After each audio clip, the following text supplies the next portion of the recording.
Olá pessoal, estamos de volta com o formato videocast. Depois de um bom tempo vamos voltar a discutir hardware por aqui.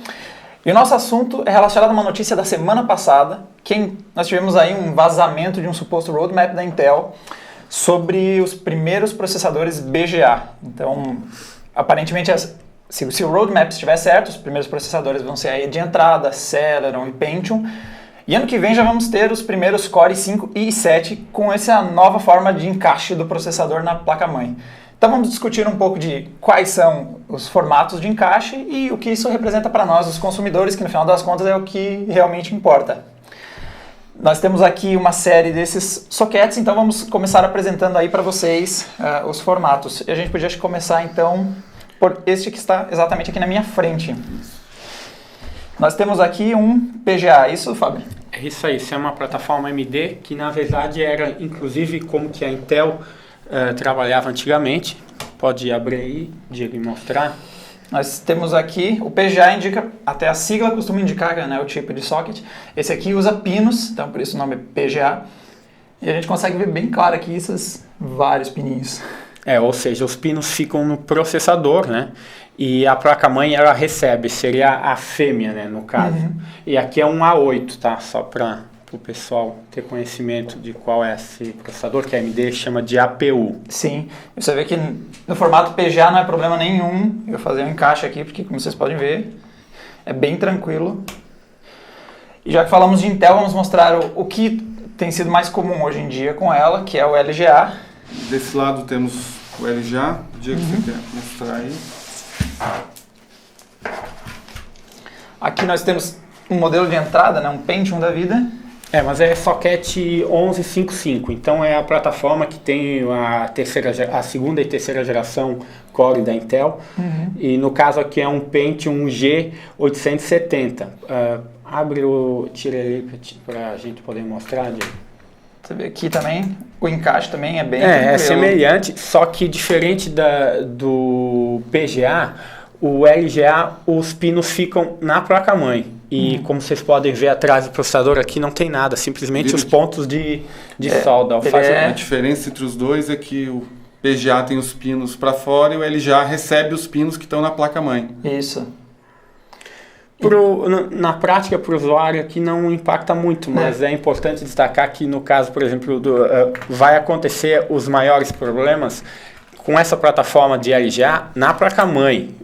Se um caso de um pino que venha a entortar e tal, vai acontecer na placa-mãe, não no processador. Já no BGA, normalmente o processador que acaba entortando um pino ali, então pode trazer algum problema. E na prática tem até o que aconteceu aqui com a gente, né? Os últimos processadores que chegaram com pinagem torta. A gente, como recebe bastante produto para análise e tal, então veio com os pinos tortos, mas daí a gente pegar ali com uma lupa, uma chavezinha com ponta bem pequena e dá para alterar e funcionou perfeitamente. Imagina o usuário que não tem conhecimento.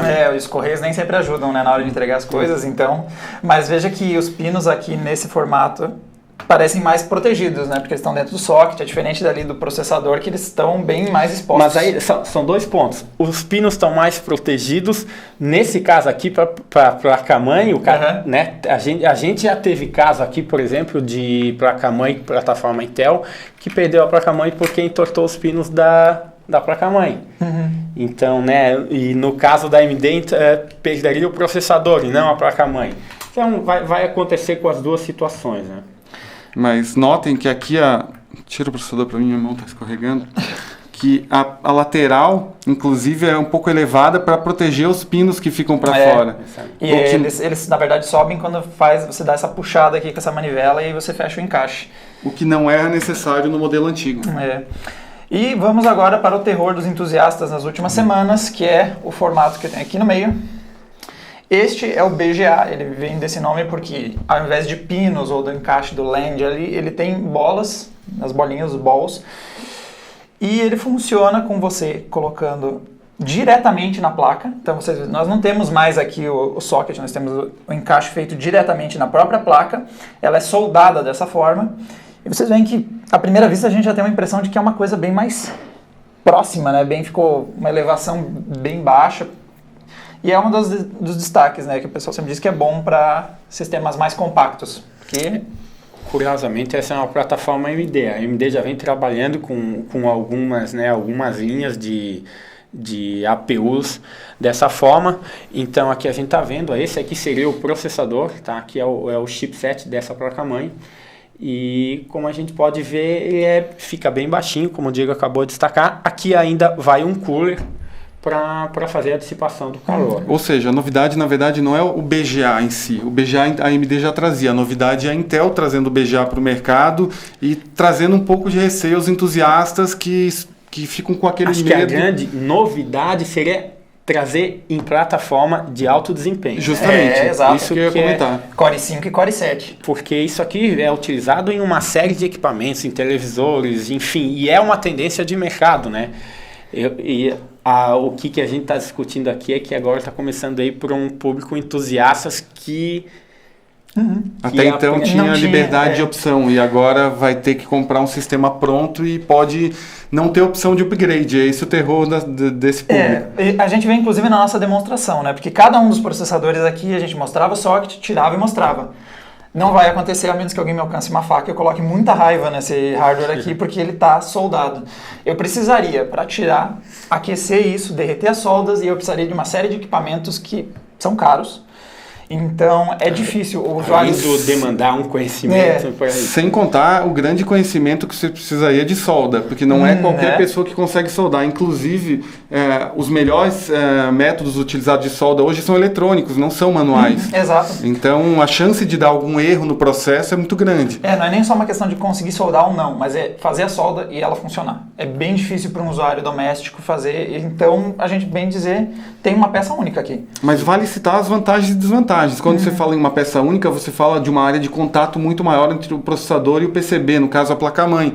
E isso, em alguns pontos, é uma vantagem. Sim. Você tem maior contato, você tem maior área de dissipação de calor, ou seja, o calor gerado pela CPU se distribui melhor sobre o PCB, o que é uma vantagem. Sim. A gente cita que é difícil ver vantagens para os usuários. Algumas vantagens tem, principalmente, como você citou antes, nos produtos de menor tamanho, como media centers, form factors menor para escritórios, áreas que não necessitem de upgrade. Se você levar em conta que, sei lá, 90, 95% dos usuários que compram um PC jamais vão fazer um upgrade na vida, mesmo por falta de conhecimento, vão deixar aquele computador até ficar muito velho e depois trocar para um novo, tem uma lógica nesse novo negócio que a Intel está trazendo para o seu portfólio. Não vamos deixar o pessoal na mão, e como a gente sempre mostrou um chip aí com essa conexão, a gente tem ali no canto para me alcançar aqui, Temos.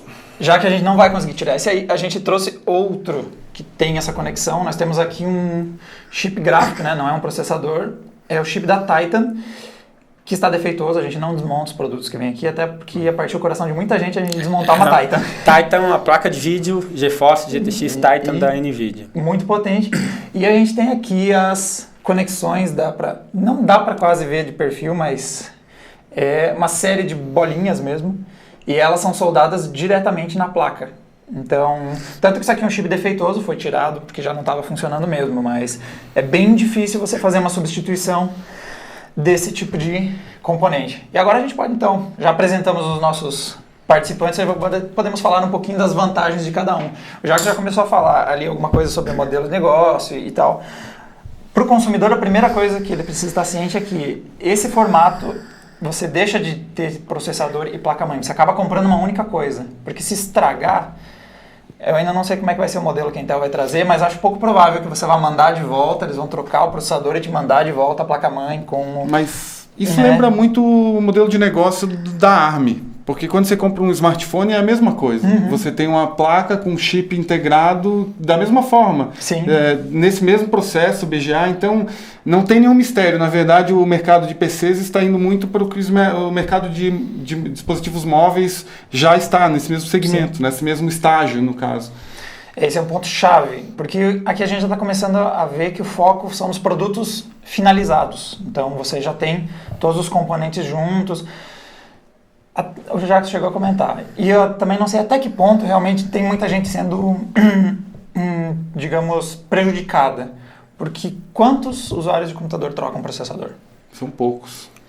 Acho que... É importante a gente deixar claro também que isso não vai ser, pelo menos a princípio, quando essa notícia, alguns meses atrás, quando saiu a primeira notícia relacionada a isso, a Intel logo tratou de acalmar todo mundo, falando que ela não iria abandonar. Então, não quer dizer que ela está migrando 100% e vai ser assim e...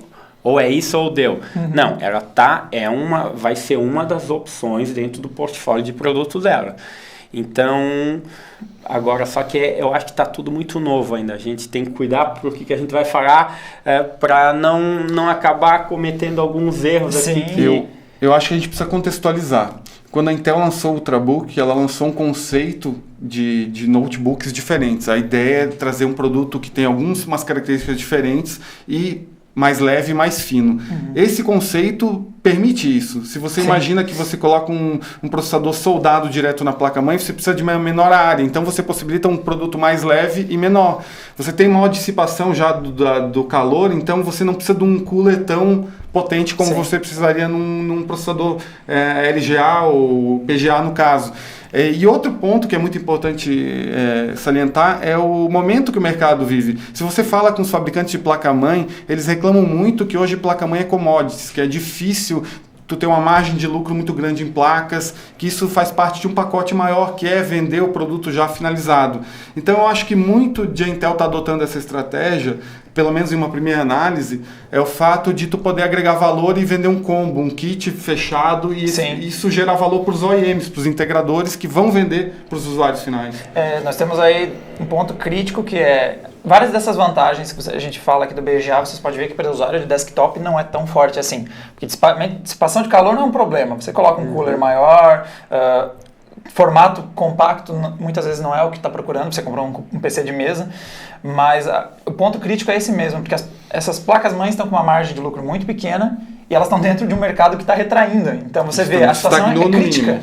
A situação é crítica, eles precisam de alternativas. Mas para você ver como que muda, há alguns anos atrás seria um absurdo a gente dizer que um processador poderia vir com um vídeo integrado. E hoje os vídeos integrados, né, desde quando começou, eles vêm evoluindo muito rápido e não vai ser algo anormal daqui a poucos anos a gente já ter um vídeo capaz de brigar aí com modelos de MIDI das atuais placas de vídeo dedicadas. As de entrada já estão morrendo, né? Justamente, já morreram, né? Tanto que a Intel com o Iris pretende transformar o Iris em sua Radeon ou sua GeForce, pretende já criar uma linha de placas nesse sentido. Agora, engraçado, a gente mencionou que o mercado de placas cada vez vai mais definhando. A Intel mesmo anunciou há pouco tempo que não vai mais fabricar placas-mães, vai continuar suportando os seus parceiros com os chipsets, desenvolvendo novos chipsets, até porque é necessário para novos processadores, porém, sem levar adiante a sua fabricação própria. Por quê? Justamente a margem. Se você vê que eles não estão ganhando dinheiro nisso, porque eles vão continuar apostando no mercado. E tem um outro ponto também. Ela está abandonando. Se ela não abandonasse, ela estaria criando um problema ainda maior com os parceiros. Canibalização, né? Justamente. Né? Então foi meio que, já que eu vou seguir por esse caminho, eu tenho que sair desse aqui, senão eu vou criar muito conflito dentro de onde ela trabalha, né? Sim, mas o importante a gente está falando então que na maior parte dos casos, aí, voltando a pensar no consumidor, né? A maior parte dos casos a pessoa não usa a possibilidade de trocar o processador. Mas, não sejamos fatalistas, ainda vão ter, pelo menos os produtos entusiastas, nós ainda vamos ter as opções, então, de você comprar o seu processador nesse formato LGA, como nós temos ali, e fazer a troca se você quiser. E que, via de regra, é o nosso leitor. Então, que é muitos dos que estão... Se você abrir esse videocast para ouvir a gente falando de hardware, é muito possível que você seja essa pessoa. Mas, e falando ali em sistemas compactos, nós temos um exemplo ali com uma outra placa-mãe aqui do nosso lado. Aqui nós temos a nova plataforma Cabine da AMD. É uma plataforma semelhante aqui a Brazos, só que seria a evolução, né? Aqui a gente pode ver que a gente tem... Diego, só levanta um pouquinho aqui, ó. A gente tem o CPU e o chipset. Aqui a gente já tem ambos integrados em um mesmo die. Então já vídeo, CPU e chipset. Justamente. É a tendência de cada vez tornar os produtos mais compactos, que vai abrindo possibilidades. No caso desse tamanho aqui de plataforma, tu pode adicionar, né, outras tecnologias ao sistema aqui. aqui. Então é uma tendência, né, de diminuir tudo, né? Então, é o que eu falei, é os small form factors, né? Os pequenos dispositivos que vão ser usados na sala, nos escritórios, hospitais, clínicas, enfim, todo o segmento de pequenos negócios que precisa de um computador e muitas vezes não precisa de todo aquele desempenho ou não necessita um upgrade constante, tem muito potencial esse tipo de sistema. Sim. É muito mais interessante do que tu comprar pagar mais caro um sistema que possa ser upgradeado, ou seja, possa ser, na verdade, atualizado, porém que você não vai, de fato, fazer isso. Então, qual é a lógica de comprar um sistema? Ou seja, para fabricante está valendo mais a pena o conceito de um produto pronto do que o que a gente tem, que é o mercado de PC de desktops, que é aquela coisa faça você mesmo, então. Se gera menos calor, é uma área menor e tem um custo menor, para o fabricante pode aumentar a margem de lucro e diminuir o estresse. Sim, e esse lance do estresse é importante, porque nós podemos ter também aí uma mudança de toda a operação da Intel, né? Uma forma diferente de fazer as coisas, porque ela seguiria um modelo mais parecido com o que a gente vê com os chips gráficos hoje em dia, AMD e NVIDIA, que elas fazem, você não compra o chip NVIDIA nem o chip AMD, você compra a placa-mãe com esse chip. Então, as empresas fazem chip gráfico, vendem para as outras empresas que depois fazem o produto final. Acabaria acontecendo isso aqui, né? A Intel venderia seu processador para fabricantes, Asus, Gigabyte, que iam nos vender a placa-mãe já com o processador.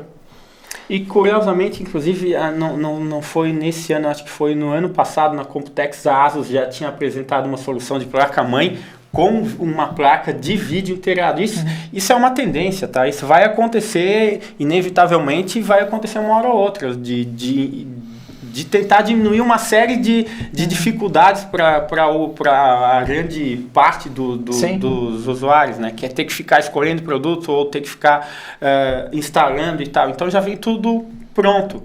O problema é a questão do nosso usuário, né?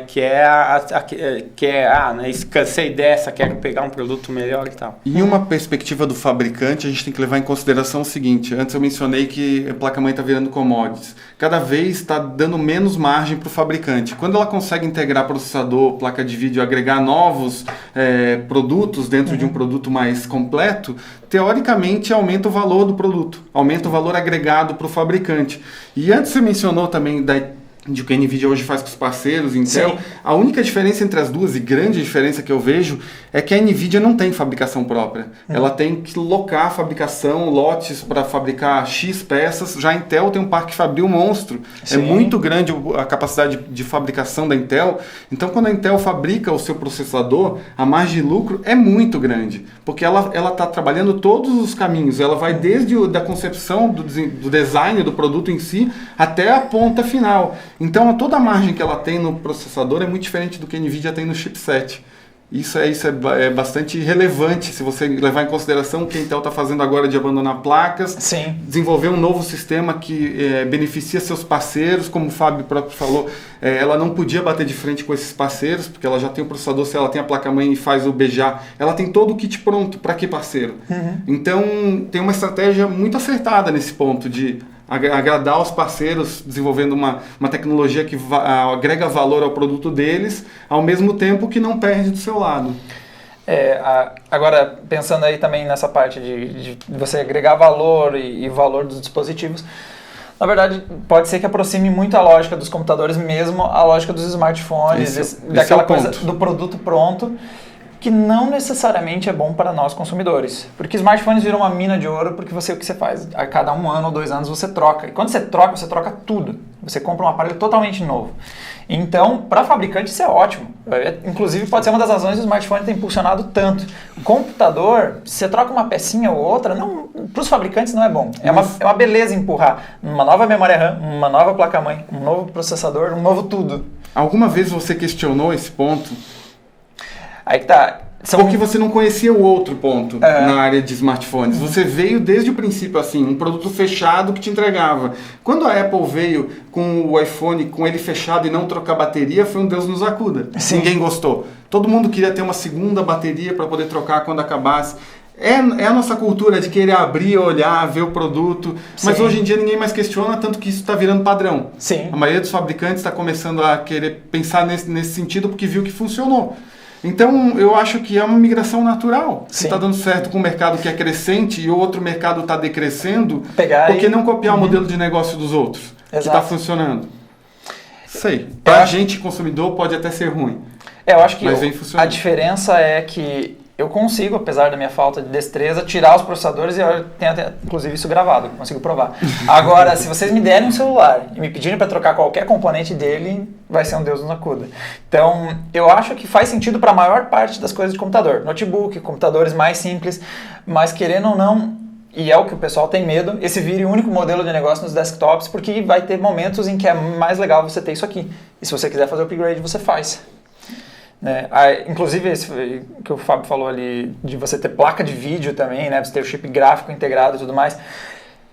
Porque se você vai pensar como um entusiasta, o que a gente pula o quê? Umas 2 ou 3 gerações de processador para ter um bom computador de games? Por exemplo, imagina eu compro um Haswell, eu vou conseguir pular umas 2 gerações pelo menos, né? Com certeza. Então- Até porque Não está evoluindo num nível muito... Né? o que a gente, né, nas análises que a gente demonstra, meio que estagnou, entendeu? A evolução está indo em tecnologias associadas à plataforma. Duração de ou- bateria, desempenho de gráfico integrado, mas não em si no processador, no Exatamente. no processamento pro- lógico. No processamento de CPU, o ganho tem sido muito pequeno, entendeu? Então Porque aí você não seria tão preocupante para um gamer, por exemplo, esse modelo aqui, porque ele vai fazer o upgrade da placa de vídeo. eu acho que aí é que está, por exemplo, muita gente questionou por que a nova plataforma, agora a 4ª geração de processadores, não trouxe um novo slot de memória, um novo padrão de conexão de memória. Isso só vai vir na futura geração Haswell, que é entusiastas. Inclusive, a gente também, há poucos dias, postou uma notícia a respeito, o DDR4. Isso faz tu trocar uma nova plataforma. Quem estava no Ivy Bridge dificilmente vai trocar para o Haswell, porque vai ter que trocar, inclusive, a placa-mãe. Para quê? Para ter um pequeno ganho de CPU e vídeo integrado, que é no caso entusiasta. E para daqui a um ano ter que trocar novamente, porque daí vai ser DDR4, vai ser um novo slot. Que tem daí, trocar mas vale lembrar que agora a gente está no conceito TikTok, a gente está no conceito TOC, né? Que é o primeiro da plataforma. Então, quem comprar agora uma placa-mãe socket 1150 e um processador de 4ª geração, daqui a pouco a Intel vai lançar a 5ª geração e tende a ser compatível. É esse o conceito do TikTok, né? Inclusive, Só isso que no outro ano mudar novamente, se Isso, for o caso. Justamente. Inclusive é o que tem posto esperança no pessoal que Haswell está garantido, nós vamos ter LGA. Ou seja, DDR4 nessa plataforma não vai ter por um bom tempo ainda. Vai ser a plataforma entusiasta, que aí é um outro socket que vai ser lançado futuramente. Então, A pergunta que se faz, para esses mesmos 95% das pessoas que a gente mencionou até agora, tem vantagem? Então, é complicado. A indústria precisa puxar, ela precisa empurrar, ela precisa botar tecnologia, ela precisa que as pessoas entendam que as tecnologias são caras porque elas beneficiam com o avanço de todo o sistema. Se eles não desenvolverem, a gente vai estagnar. Então, ok, é importante. A forma como a indústria apresenta isso, que é engraçado, ela apresenta em conta-gotas para justamente você ir fazendo upgrades, Sim. investir nas pesquisas deles. Sim, trocar, Justamente. pagar. O usuário, esses 5% que a gente mencionou que mexe no computador, eles têm mais noção crítica, eles têm maior noção de, não, a performance vai me dar 10% de vantagem se eu fizer o upgrade, gastando 2 vezes mais eu não vou fazer. Sim. Porém, os outros 90%... E mesmo assim, o usuário entusiasta, ele não quer, às vezes, mesmo que o desempenho seja muito pequeno, ele quer ter o que existe de melhor. Um exemplo é, por exemplo, o PC Express 2.0 para o 3.0. É 0 o ganho, entendeu? Então, mas tu quer ter um produto com o 3.0.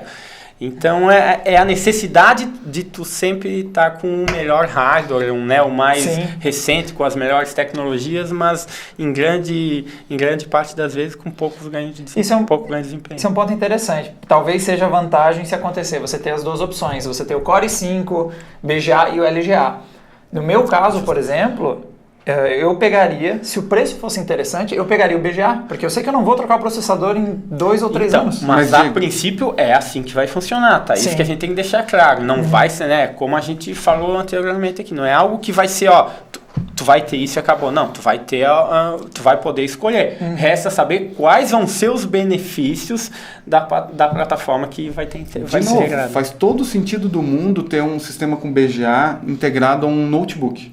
Que é um produto que você vai levar com você mesmo, que peso é super importante, que autonomia de bateria é importante, que aí cai para 1% das pessoas que vão fazer um upgrade no notebook. Sim. A maioria vai ficar com aquela mesma configuração até esse notebook ficar ultrapassado. Então faz sentido, nesse caso, você investir num BGA. E quem sabe essa seja a estratégia maior da Intel. É apostar nos ultrabooks, apostar justamente nesses novos form factors que vêm aparecendo, esses modelos híbridos, conversíveis, e cada vez que demandam mais portabilidade, mais ser mais leve é relevante. Então, eu acho que a aposta é por aí. Os dois vão coexistir.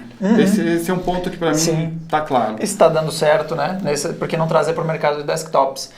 Agora, um exemplo interessante é o meu caso, eu acho, para esse do BGA, porque eu jogo em notebook, e quem tem notebook gamer sabe como isso é crítico. E há uma coisa que praticamente todo ano eu tenho trocado ele, porque notebooks não têm um desempenho muito bom, então eles ficam ultrapassados muito rápidos na performance gráfica. E faz pelo menos 2 ou 3 trocas que, se eu pudesse trocar somente o chip gráfico, eu não teria trocado de notebook. Eu teria ficado com o processador SandBridge, por exemplo, porque não tinha por que trocar para um Ivy Bridge, precisava atualizar somente o chip gráfico. Esse extremo que é o que provavelmente assusta o usuário de desktop, porque ele quer ter a possibilidade de fazer alguns upgrades e não ser obrigado a trocar todo o sistema. Em compensação, o fabricante, o sonho dele é que ele faça exatamente isso, troque tudo. Mas justamente, tu vê, pensando pelo lado da Intel, se não está tendo grande avanço de desempenho no CPU, vai fazer diferença trocar? Não, vai fazer tu ter a possibilidade de trocar, botar uma placa dedicada e tal, mas o processador em si, volta a falar, o que vai ser, eu acho que é o fator crucial aqui, é quais vão ser os reais ganhos do usuário em relação a preço, né? Aí tu vai, porque como o avanço está sendo muito pequeno em desempenho, vale a pena de repente tu optar por uma plataforma assim, e daí tu vai atualizando o que tu mais importa. No caso de um gamer, a placa de vídeo, ou colocar mais memória. Sim, exato. Agora o problema é se essa lógica do BGA tomar todo o desktop. Eu tava pensando nisso. Pô, daqui a pouco vai vir esse conceito para memória, por exemplo, entendeu? Que é um dos grandes problemas, por exemplo, de compatibilidades que tem com placas-mães. É uma tendência. Pois é, mas aí se a memória vem, porque mesmo nos 1% das pessoas que fizeram trocas de peças em notebooks, esse 1% trocou o HD ou a memória. Então se você tira essa opção, pronto, se você tem 4 GB e quer 6 GB, você não vai comprar uma memória a mais e gastar 200, 300 reais, não, você vai comprar todo um novo sistema. Mas aí é que tá, Diego, se você levar o ponto de vista da indústria, eu imagino que seja assim. Se eu conseguir a cada integração de novos componentes baratear $100, eu vou chegar no momento que eu vou ter um notebook super bacana lá fora, levando como base por $500. Sim. Não é tão pesado fazer a troca, entendeu? E aí, nesse ponto, você vai vir com as configurações como você deseja. Você vai, daí sim, pegar com 8 GB, 16 GB, já pensando no futuro, e pronto, você tem um sistema pronto, com preço acessível. Se a indústria toda partir para esse lado, eu não vejo problema em integrar todos os componentes. De novo, indo para essa tendência que nem o mercado de mobile, em que as coisas não são mais possíveis de abrir o smartphone e trocar componentes, enfim. As pessoas acham isso natural naquele segmento. Para a gente é difícil, porque a gente vem de um mercado que está acostumado a mexer em tudo. E para a gente eu acho que é muito estranho, mas para as novas gerações que estão vindo aí, e que todo esse conceito vai maturar ainda por alguns anos, para esse usuário novo, que tem isso como uma regra e não uma exceção, vai ser normal. Só tem que ter cuidado com aquela crueldade da obsolescência programada, né? Sim. É aí que a gente tem um pouco de medo se não vão fazer. Uma coisa é você ver vantagem e fazer a troca. Outra coisa é você fazer a troca porque precisa fazer a troca. E daí a gente vai pra rua, o gigante acordou. Exatamente, a droga do computador queima. Porque o que assusta muito no BGA, que eu vejo por muitos fóruns por aí, o pessoal que já tem computadores de entrada com BGA. Aqueles Sim. bem ponto frio da vida, Casas Bahia ali, que você paga e tal. E o que assusta é, pô, quem deu alguma coisa ali, deu um mau jeitinho ali, pronto, isso foi tudo. Que é o que acontece com o celular, né? Estragou uma coisinha, você não tem mais. Então, por isso que é aquela coisa, tudo bem ter um modelo, contanto que a gente não seja obrigado a somente usar ele. Porque, do meu ponto de vista, BGA nem sempre é a melhor opção para desktop. Então, tem que manter as outras. Manter o LGA, o PGA, etc. Ainda não é, né? Quem sabe daqui a 5 anos venha a ser. Então, esse é o ponto. Eu acho assim, nosso usuário vai ficar até meio magoado comigo, mas é uma tendência. É uma tendência, porque cada vez mais esse segmento entusiasta cada vez mais vem encolhendo. Ou seja, já foi, sei lá, 10%, hoje com a inclusão digital, que todo mundo tem um computador, esse todo mundo não tem um computador entusiasta, tem um computador de entrada. Então aquele nicho que já não era tão grande, cada vez vem diminuindo. A indústria olha para onde? Para onde estão as grandes margens e os grandes volumes. A grande margem ainda estava no entusiasta. Mas é tão grande o mainstream, o povão, aquele que quer o primeiro computador, o segundo computador, que não tem conhecimento básico para fazer nada, que o volume está cada vez gerando mais renda, mais receita. Então fica difícil justificar internamente dentro de uma grande empresa um segmento entusiasta que está minguando. Ou seja, cada vez a gente vai ser uma voz mais fraca no meio de uma multidão que está buscando essas soluções bem acabadas, definidas, e que não querem nem saber do que a gente tanto trabalha para mostrar para o nosso leitor, que é o segmento entusiasta, as vantagens. Inclusive que a gente está falando em casos, por exemplo, nós temos um Pentium ali, você precisa de um Pentium que você troque o processador, a gente já está pensando num produto mais de entrada. Sim. Então... Não precisa, convenhamos. Vai acabar ficar mais restrito ali aos Core 5, Core 7 da vida, os Extreme, que provavelmente não vão lá. Espero que não larguem esse formato. Porque, inclusive, isso acaba ajudando o fabricante de placa-mãe, porque é mais barato você soldar diretamente aqui, como está acontecendo nessa placa, do que fazer esse soquete. Até nisso eles dão uma economizadinha. Então... E, de novo, analisa o mercado. MSI saiu do Brasil porque não conseguiu suportar o momento atual. Outros fabricantes estão tendo dificuldades no nosso mercado. Isso é o nosso mercado, mas pode se aplicar global. A MSI não saiu só do Brasil. Saiu de vários mercados, fechou vários escritórios. Isso é a MSI, que é um dos principais players desse segmento. Então esse mercado está difícil. Está difícil justificar investir nesse segmento. Está cada vez vendo mais nicho. Empresas que não fazem como a ASUS, por exemplo, que levou as suas linhas de negócios de componentes para sistemas, e hoje eu tive na sede da ASUS uma apresentação que 86% do faturamento são sistemas. E sistemas vem muito para esse lado. O componente, o dispositivo, o gadget já pronto, acabado, sem possibilidades. Esse é o faturamento grande de uma empresa que é totalmente focado em hardware. E tu veio com um dado curioso de uma empresa que até há pouco tempo atrás era totalmente associada a esse tipo de produto. Que ainda foca muito. E foca muito. Está entre as melhores, se não a melhor.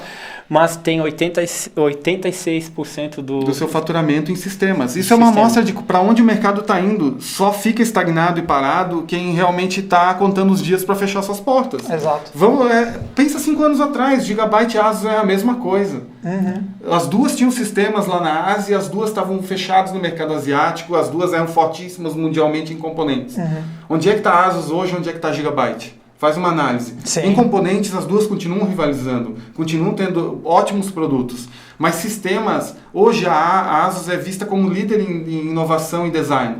Fica desenvolvendo conceitos que até então eram novidades feitas pela Apple. Hoje, os outros fabricantes estão copiando a Asus. Modelos como Transformer, modelos híbridos, que a Intel tanto fala hoje, a Asus foi pioneira ali atrás. Então, isso é importante ver. Algumas empresas estão antevendo o que está acontecendo e estão reformulando e passando por mudanças internas, levando para esse novo segmento. Outras que estão paradas, pensando só no velho modelo de negócio, estão tendo problemas. E, inclusive, você mencionou a MSI no Brasil, né? A MSI sumiu praticamente no mercado brasileiro, mas vocês podem ver, notebook gamers não. Eles ainda estão investindo nessa área porque é justamente aquele dispositivo que a gente estava falando, que vende tudo de uma vez só e que tem uma margem final. Uma margem muito grande. E aí, meus caras, fechamos? Fechamos. Acho que é isso. Alguma consideração final? Tipo, estamos saindo perdendo, talvez, com essa mudança?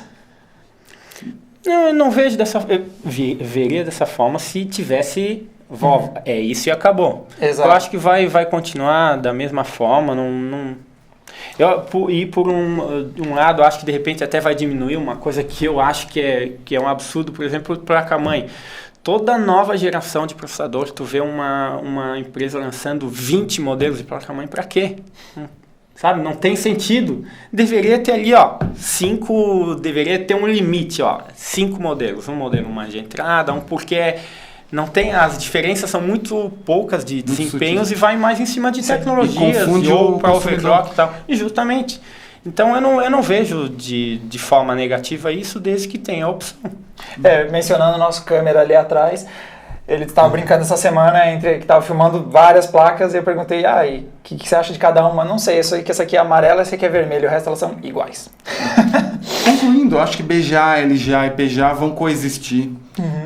Cada uma vai ter o seu foco e o seu momento, linhas de produtos específicas. Não adianta imaginar que BGA vai chegar e vai adotar no modelo Extreme da Intel, não vai acontecer. Então eu acho que para o entusiasta vai ter o seu produto, para o consumidor de entrada, o mainstream, o consumidor básico, BGA pode ser uma ótima solução. Ou seja, vai continuar tendo mercado para ambos e todo mundo vai sair feliz. Eu acho que a Intel só viu uma forma de agradar seus parceiros e trazer um novo produto para o mercado OEM. E tentar dar aquele choque no agonizante mercado de PCs que não para, já faz um ano que está decrescendo.